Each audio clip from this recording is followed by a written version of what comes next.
Bangladesh judicial সার্ভিসের সর্বোচ্চ পদ একজন জেলা জজ পদমর্যাদার বিচারক, তিনি মহানগর দায়রা জজ, যিনি ক্রিমিনাল মামলার বিচার করে থাকেন। রাজশাহীতে তার পরিবারের উপর যে হামলা হয়েছে, তার সন্তানকে হত্যা করা হয়েছে এবং তার স্ত্রীকে গুরুতর জখম করা হয়েছে, সেই ঘটনার প্রেক্ষিতে অভিযুক্তকে যখন আটক করা হলো, আমরা দেখলাম হাসপাতালে তিনি মিডিয়ার সামনে ব্রিফ করছেন।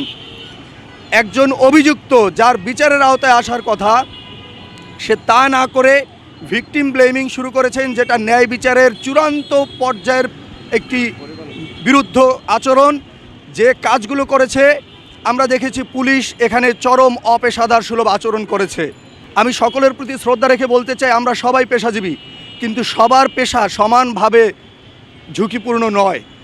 আমরা দেখেছি একজন বিচারক তার যে জব রেসপন্সিবিলিটি তিনি যেটা পালন করেন, সেই জব রেসপন্সিবিলিটি পালন করতে যেয়ে তাকে চোর, ডাকাত, খুনি, ছিনতাইকারী থেকে শুরু করে বহু বড় বড় অপরাধীদের বিচার করতে হয় এবং প্রতিটা বিচারে দুটো পক্ষ থাকে, এক পক্ষের পক্ষে যায় আর এক পক্ষের বিরুদ্ধে যায়।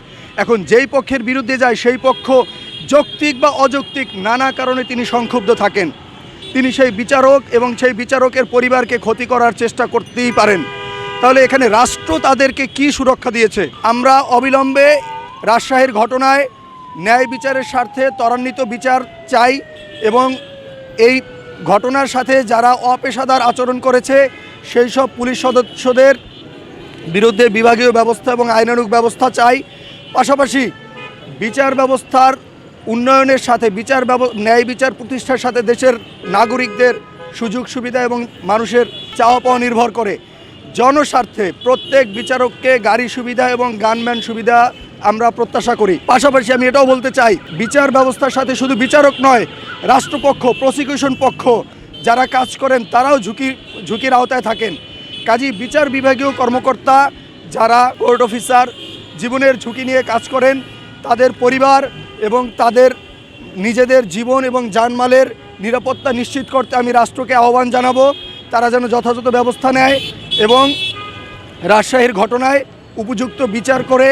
বিচারকরা এখন সংক্ষুব্ধ, তারা আজকে কালো ব্যাজ ধারণ করেছে, কলম বিরতি পালন করার কথা ছিল কিন্তু তারা তাদের কর্মসূচি প্রত্যাহার করেছে। বিচারকরা মিডিয়ার সামনে আসে না, তার মানে এই না যে তাদের মনে কষ্ট নেই, তাদের মনের কষ্ট আমাদের মাধ্যমে আমরা উপস্থাপন করলাম।